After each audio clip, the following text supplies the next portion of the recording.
Jadi semacam prank lah, semacam apa namanya, skenario yang dibikin, sandiwara politik gitu.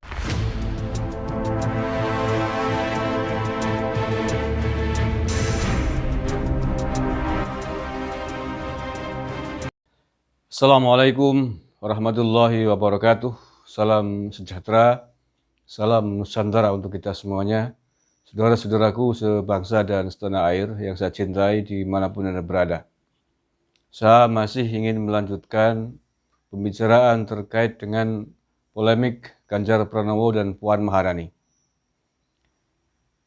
Pada vlog sebelum ini saya sudah mengatakan bahwa tidak diundangnya Ganjar Pranowo di acara temu kader PDIP di Jawa Tengah belum lama ini. Bisa jadi memang disengaja oleh Puan Maharani terkait dengan kepentingannya dalam kontestasi Pilpres 2024. Sekali lagi boleh jadi ini memang disengaja untuk tidak memberikan peluang dan kesempatan kepada Ganjar Pranowo bisa menjadi calon presiden melalui PDIP ini. Bisa jadi begitu. Walaupun sejujurnya kalau menurut saya langkah itu, trik itu sebenarnya sungguh terbalik 180 derajat karena akan menguntungkan Ganjar Pranowo secara politik. Dan saya yakin seyakin-yakinnya seandainya Ganjar Pranowo dibuang oleh PDIP, banyak partai politik yang akan mengambilnya menjadi calon presiden. Mengapa demikian? Karena dari survei yang sampai saat ini, setidaknya sampai saat ini berjalan, nama Ganjar Pranowo termasuk memiliki nilai yang baik, elektabilitasnya dibanding calon-calon yang lain. Nah, tetapi bahwa yang namanya politik itu memang perlu dengan intrik, perlu dengan manuver. Tidak bisa kita lihat secara kasat mata. Nah, oleh karena itu, selain kemungkinan yang pertama tadi, saya ingin menganalisa, saya ingin mengatakan bahwa boleh jadi ini memang skenario politik, disengaja dalam tanda petik oleh para politisi, para elit politik PDIP termasuk Puan Maharani, termasuk elit-elit politik di Jawa Tengah, yang sebenarnya adalah demi mengangkat elektabilitas dan citra Ganjar Pranowo sendiri. Jadi semacam prank lah, semacam apa namanya, skenario yang dibikin, sandiwara politik gitu. Sesungguhnya mereka memang menginginkan Ganjar Pranowo untuk menjadi capres 2024. Tetapi kalau memang dilakukan secara telanjang, dukungannya dibuka terang-terangan, bisa jadi memang menjadi bumerang. Bisa jadi kemudian akan mudah ditebak oleh lawan-lawan politiknya untuk menghancurkan. Oleh karena itulah dibuat skenario. Bagaimana caranya seolah-olah Ganjar Pranowo dibuang oleh PDIP untuk menaikkan ratingnya, menaikkan citra dirinya, pada saatnya kemudian dicalonkan secara resmi oleh PDIP. Kalau saya sendiri, jujur lebih menduga kemungkinan kedua ini yang sedang dilakukan oleh PDIP. Dalam hal ini Ganjar Pranowo bisa tahu, bisa tidak, bisa dikasih tahu, bisa tidak. Namanya juga manuver politik ya. Dikasih tahu dan tidaknya Ganjar itu tidak penting bagi ke skenario ini gitu ya. Nah, skenario yang kedua ini mencitrakan Ganjar Pranowo sebagai seolah-olah sosok yang teraniaya. Ini sering-sering justru ampuh, diposisikan sebagai pihak yang terzolimi, teraniaya secara politik. Biasanya memang banyak kasus yang kemudian justru yang terjadi sebaliknya. Sosok ini banyak yang sudah memenangkan percaturan politik, termasuk yang terjadi pada Pak Jokowi sendiri. Saya mengatakan Pak Jokowi menjadi wali kota Jakarta, menjadi presiden diantaranya adalah karena manuver, karena banyaknya cercaan, banyaknya fitnah, banyaknya kezoliman yang diarahkan kepadanya oleh lawan-lawan politiknya. Dan fenomena ini, kenyataan ini justru terjadi berbanding terbalik 180 derajat pada diri Pak Jokowi. Pak Jokowi bukannya kalah, dicerca, dizolimi, difitnah, tapi justru kemudian beliau sukses menjadi orang nomor satu baik di Jakarta maupun di Indonesia sampai saat ini. Bagaimana isu PKI, isu anti-Islam, isu kriminalisasi ulama terus digaungkan oleh kelompok-kelompok garis keras, faktanya dukungan yang Pak Jokowi dapatkan semakin hari semakin besar. Nah, barangkali fakta-fakta ini, fenomena ini yang hari ini sedang dikelola ulang oleh PDIP untuk menaikkan rating pada Pilpres 2024 mendatang.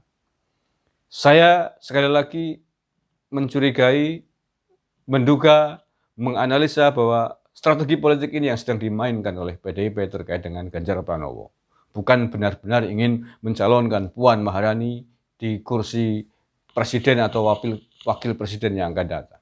Karena apa? Saya kira PDIP juga bukan partai politik kacangan. Artinya ketika mengangkat seseorang menjadi calon bupati, calon wali kota, apalagi calon presiden, tentu saja tidak mungkin asal-asalan, tidak mungkin tidak mendengarkan dan melihat survei yang ada.